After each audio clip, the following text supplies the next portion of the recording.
ஓம் நம சிவாய. வணக்கம் நேயர்களே, அலர்மகள் அஸ்ட்ரோ சேனலுக்கு உங்களை அன்புடன் வரவேற்பது உங்கள் ஜோதிடர் ஸ்ரீ கந்தசுவாமி.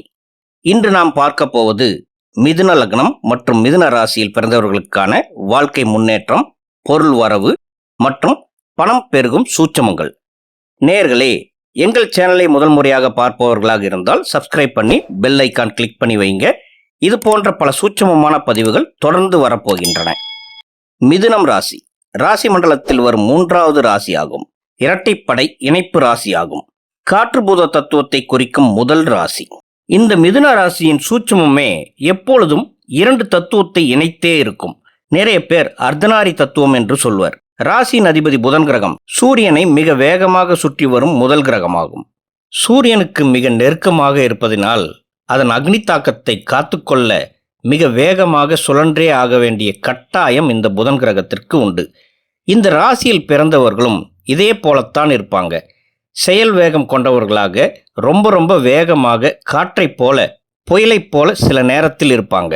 அதனால தான் தொடர்பு படுத்துவது, ஒருத்தருடன் கம்யூனிகேட் செய்யும் போது வெளிப்படும் ஒளியின் வேகத்தை புதனுடன் ஒப்பிடுகிறார்கள். மிருகசீரிசம் 3 மற்றும் 4ஆம் பாதங்களும், திருவாதிரை 4 பாதங்களும், புனர்பூசம் முதல் 3 பாதங்களும் அடங்கும் மிதுன லக்னத்திற்கும் மிதுன ராசியில் பிறந்தவர்களுக்கும் நான் சொல்லும் இந்த பலன்கள் பொருந்தும். இந்த உலகத்தில் வாழணும்னா அதற்கு பொருள் வேண்டும். அப்போ பொருளை சேர்க்கக்கூடிய சூட்சமத்தை, பொருளை ஈர்க்கும் வழிகளை தெரிந்து வைத்து அதனை செயல்படுத்தினால் பொருளாதார மேன்மையோடு இந்த உலகத்தில் வாழலாம். மிதுனத்திற்கு பணத்தை தொடர்பு படுத்தக்கூடிய ஜாதக கட்டங்கள் 2, 6, 10 மற்றும் 11ஆம் இடமாகும். இதுல முதல்ல வரக்கூடிய 2ஆம் வீடு கடகம். அதன் அதிபதி சந்திரன். சந்திரன் ஒரு நிலையற்ற தன்மை உள்ள கிரகம். மாதத்துல 2.25 நாட்களுக்கு ஒரு முறை ராசி மாறி பயணம் செய்து கொண்டே இருக்கும். அதன் வலிமையும் அப்படித்தான். வளர்பிறையில் வலுவாகவும் தேய்பிறையில் வலு குறைவாகவும் மாறிவிடும். இதுல இருந்து தெரிஞ்சிக்க வேண்டிய முதல் சூட்சமம் என்னவென்றால், மிதுன லக்னம் மிதுன ராசிக்காரர்களுக்கு நிரந்தரமாக தொடர்ச்சியாக வருமானம் வராது. இது பெரும்பாலும் அவர்களுக்கே தெரியும். மாசத்துல பாதி நாள் நல்லா இருக்கும், பாதி நாள் வருமானம் குறைந்தோ இல்லாமலோ தான் இருக்கும். அப்ப இவர்களுக்கு பணம் பெருகும் நாளில் சரியான புரிதலுடன் அதை அதிகமாக பெருக்கிக் கொண்டு மீதி நாட்களில் அதை வைத்து சமாளிக்கும் தன்மையை வளர்த்து கொள்ள வேண்டும். நிலைத்த தன்மை இல்லாத சந்திரன் இவர்களுக்கு தனாதிபதியாக வருவதின் குறைபாடே இது. வரவுஸ்தான அதிபதியான சந்திரன் மிதுன லக்னம் மற்றும் மிதுன ராசிக்கு 12ஆம் இடத்தில் உச்சமாவார். 12ஆம் இடம் என்பது அயன சயன போக விரயஸ்தானம். அதனால இவர்களுக்கு எவ்வளவு அதிகமாக பணத்தை சம்பாதித்தாலும் அதற்கு ஈடு இணையாக செலவுகள் வந்து கொண்டே இருக்கும். சந்திரன் எப்படி வேகமான கிரகமாக இருக்கோ அதுபோல இவங்க கிட்ட பணம் வருவதும் வேகமாக இருக்கும், செலவாவதும் வேகமாக இருக்கும். இதை அறிந்து இவர்கள் செயல்பட வேண்டும். சந்திரனுடைய கடக ராசியில் புனர்பூசம், பூசம், ஆயில்யம் என்ற 3 நட்சத்திரம் இருக்கு. இதுல புனர்பூசம் குருவுடையது, பூசம் சனியுடையது, ஆயில்யம் புதனுடைய நட்சத்திரமாகும். இந்த 3 கிரகத்துடைய அதை சார்ந்த தொழில் எடுத்து நடத்தும் போது இவர்களுக்கு பணம் சிறப்பாக வரும். குருவுடைய தொழில்களில் இங்கே இவர்கள் தான் கற்ற கல்வியை காசாக்கும் விதியை கை கொள்ள வேண்டும். அப்பத்தான் படித்த படிப்பை வைத்து அதன் மூலமாக பணத்தை பெருக்கும் முறையை தெரிந்து கொள்ள முடியும். குரு படித்த மேதைகளை உருவாக்குபவர். புதன் கிரகமோ படிக்காத அனுபவ அறிவை கொண்டே மேதைகளை உருவாக்குபவர். கேள்வி ஞானம் அதிகம் உள்ளவர்களாகவும் ஆராய்ச்சி செய்து அறிந்து கொள்ளும் ஆற்றலையும் தருவது புதன் கிரகம். அதை வைத்தே இவர்கள் பொருளீட்டுவார்கள். இந்த மிதுன லக்னம் மிதுன ராசிக்காரர்கள் முதலீடு போட்டு தொழில் புரிந்து அதிக லாபம் ஈட்டுபவர்கள் அல்ல. அதை தவிர்த்து முதலீடு இல்லாமல் தன் சாமர்த்தியத்தை வைத்து தொழில் புரிந்து அதில் அதிக லாபம் பெருக்கக்கூடிய வல்லவர்கள் என்றே சொல்லலாம். இவர்களுக்கு பல துறைகளில் புகுந்து பார்த்து எல்லாவற்றிலும் பணம் சம்பாதிக்க வேண்டும் என்ற வேட்கை இருக்கும். மக்களுக்கு தேவையானது என்ன என்று அறிந்து அதை பூர்த்தி செய்யும் வகையில் தொழில் நடத்தி பணம் சேர்ப்பது இவர்களுக்கு எளிதாக வரும். சீசன் பிசினஸ் என்று சொல்லப்படும் தொழில்கள், மக்களை மகிழ்வித்து பார்க்கும் தொழில்களான மேடை கச்சேரி, நகைச்சுவை, பட்டிமன்றம், தான் கற்ற கலைகளை வைத்து மகிழ்விப்பது போன்றவைகளை நடத்தி பணம் சம்பாதிப்பது. சனி பகவானின் பூச நட்சத்திரம் கடகராசியில் இருப்பதால் ஆடிட்டர்களாக நடுநிலையாக இருந்து இணைக்கக்கூடிய தரகர்கள், புரோக்கர்கள், PRO என்று சொல்லக்கூடிய பப்ளிக் ரிலேஷன் ஆஃபீஸர் வேலைகள், கமிஷன் ஏஜென்ட்கள், டிராவல் சம்பந்தப்பட்ட துறைகள், ஆட்டோமொபைல் துறைகள், கனரக வாகனங்களை இயக்குதல் மற்றும் ரிப்பேர் செய்து தரக்கூடிய தொழில்கள், கலைகள் சம்பந்தப்படும் தொழில்களும் இவர்களுக்கு நிறைய பொருளீட்டும் பாக்கியத்தை தரும். சந்திரன் இவர்களுக்கு தனஸ்தானத்திற்கு அதிபதியாக வருவதால் தன்னுடைய தாயாரின் மனம் நோகாமல் கவனித்துக் கொள்வது முக்கியமாகும்.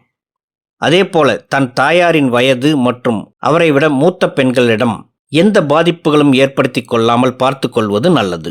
இதுவும் ஒரு சூட்சமமாகும். தாயாரின் பெயரிலும் தொழிலெடுத்து நடத்தலாம். அடுத்து 6ஆம் இடம்.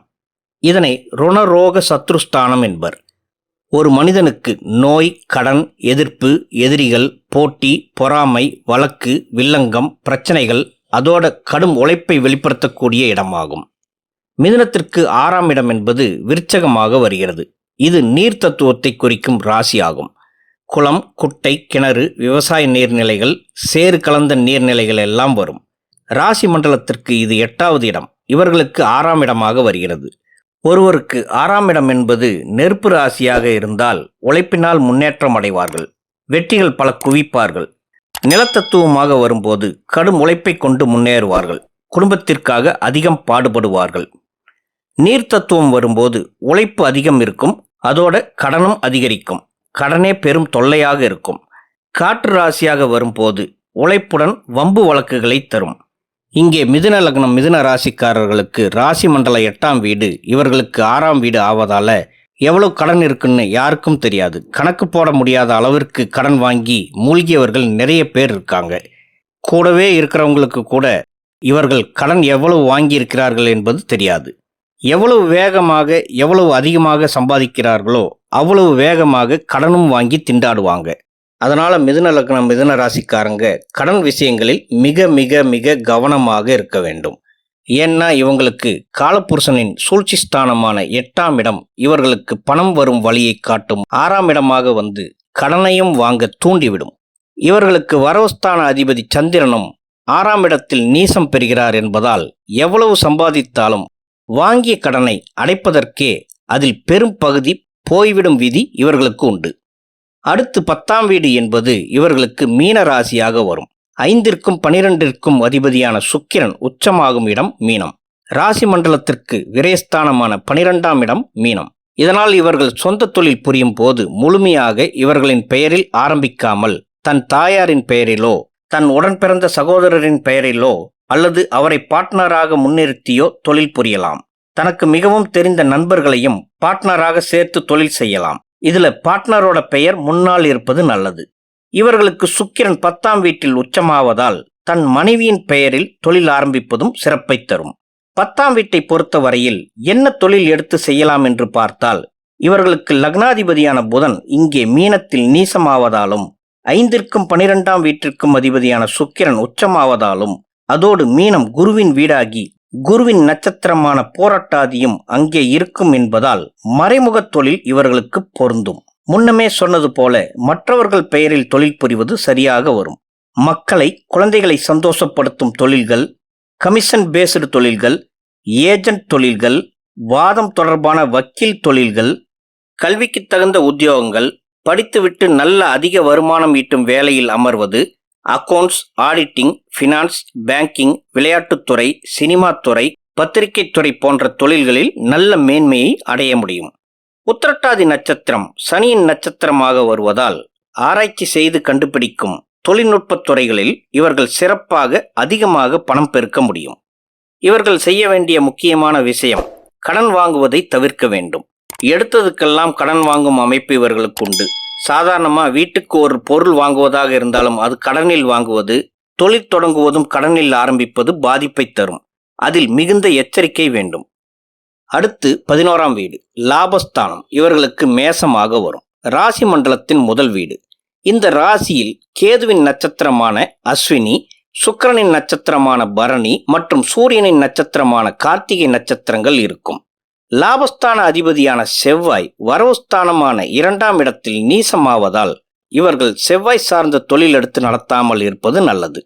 கேது சார்ந்த தொழில்களான எலக்ட்ரிக் கேபிள், ஒயர்கள், செங்கல் தயாரிக்கும் தொழில்கள், விசைத்தறி, ஜவுளி வியாபார தொழில்கள், சாப்ட்வேர் கம்ப்யூட்டர் தொழில்கள், மருத்துவ தொழில் போன்றவையும், சூரியன் சார்ந்த தொழில்களான அரசாங்க ரீதியான பத்திரம் எழுதும் தொழில், பத்திர அலுவலகத்தில் கமிஷன் தரகு தொழில் நடத்துதல், இ சேவை மையம் நடத்துதல், அரசாங்க கான்ட்ராக்ட் தொழில்கள், உணவிற்கு மசாலா தயாரிக்கும் தொழில், மின்சாரம் பொருட்கள் சம்பந்தப்பட்ட துறைகளில் அருமையாக பணம் ஈட்டுவார்கள். இவர்கள் மேற்கொள்ள வேண்டிய சூட்சமங்கள் என்னவென்றால், தன் தாயை கண் கலங்காமல் பார்த்து கொள்வது, சகோதரர்களுடன் நல்ல உறவை மேம்படுத்தி அவர்கள் பெயரை பார்ட்னர்களாக முன்னிறுத்தி தொழில் நடத்துவது, தனக்கென தன்னை நம்பி வந்த மனைவியை அன்பாகவும் பாசமாகவும் பார்த்து கொள்வதும், சந்திரன் வரவுஸ்தான அதிபதி ஆவதால் இல்லாதவர்களுக்கு வயிறார அன்னதானம் வழங்குவது மூலமாக இவர்கள் தடைகள் நீங்கி தன்னம்பிக்கையுடன் பணத்தை பெருக்கி பொருளாதாரத்தில் சிறப்பாக வாழ்வார்கள். நேயர்களே, இது போன்ற அரிதான உண்மையான ஜோதிட சூட்சமங்களை தெரிந்து கொள்ள எங்கள் சேனலை தொடர்ந்து பாருங்கள். புதுசாக பார்ப்பவர்களாக இருந்தால் சப்ஸ்கிரைப் பண்ணிக்கோங்க. உங்களுடைய மேலான கருத்துக்களை கமெண்ட்ஸில் பதிவிடுங்க. உங்கள் நண்பர்களுக்கும் ஷேர் பண்ணுங்கள். உங்கள் தனிப்பட்ட ஜாதக பலன்களை தெரிந்து கொள்ள எங்கள் வாட்ஸ்அப் நம்பருக்கு மெசேஜ் பண்ணுங்கள். சிறு கட்டணத்திற்கு உட்பட்டது தான். தொடர்ந்து ஆதரவளியுங்கள் என்று கூறி உங்களிடமிருந்து விடைபெறுவது உங்கள் ஜோதிடர் ஸ்ரீ கந்தசுவாமி. நன்றி. வாழ்க வளமுடன். ஓம் நம சிவாய.